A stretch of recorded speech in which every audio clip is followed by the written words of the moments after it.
Hello every one. ഇന്നിപ്പോൾ ഉച്ചയ്ക്ക് button mushroom വെച്ചിട്ട് ഫ്രൈ ഉണ്ടാക്കാൻ പോവാണ്. 2 പാക്കറ്റ് മേടിച്ചിട്ടുണ്ടായിരുന്നു.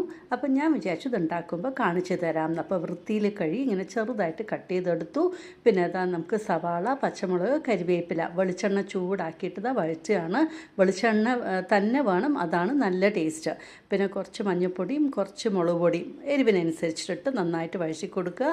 പിന്നെ കട്ട് ചെയ്ത് വെച്ചിരിക്കുന്ന നമ്മുടെ മഷ്റൂമും ചേർത്ത് മിക്സ് ചെയ്യുക. പാകത്തിന് ഉപ്പും ചേർക്കുക, നന്നായിട്ട് ഇളക്കി കൊടുക്കുക. വെള്ളം ആഡ് ചെയ്യേണ്ട ആവശ്യമില്ല, അടച്ചങ്ങോട്ട് വേവിച്ചാൽ മതി. അപ്പോൾ നമ്മൾ അടച്ച് വേവിക്കുമ്പോൾ തന്നെ ഇങ്ങനെ വെള്ളം ഊർന്ന് വരും. അതുകൊണ്ടാണ് വെള്ളം ചേർക്കണ്ടെന്ന് പറയുന്നത്.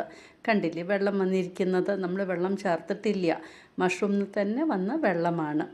അപ്പോൾ ഇത് അടച്ച് തന്നെ നമുക്കിങ്ങനെ മൊരിയിച്ച് എടുക്കാം. അങ്ങനെ നമ്മുടെ ബട്ടൺ മഷ്റൂം ഫ്രൈ റെഡി ആയിട്ടുണ്ട്. തൈര് മാത്രം മതി ഇത് കൂട്ടി ഉണ്ണാനായിട്ട്.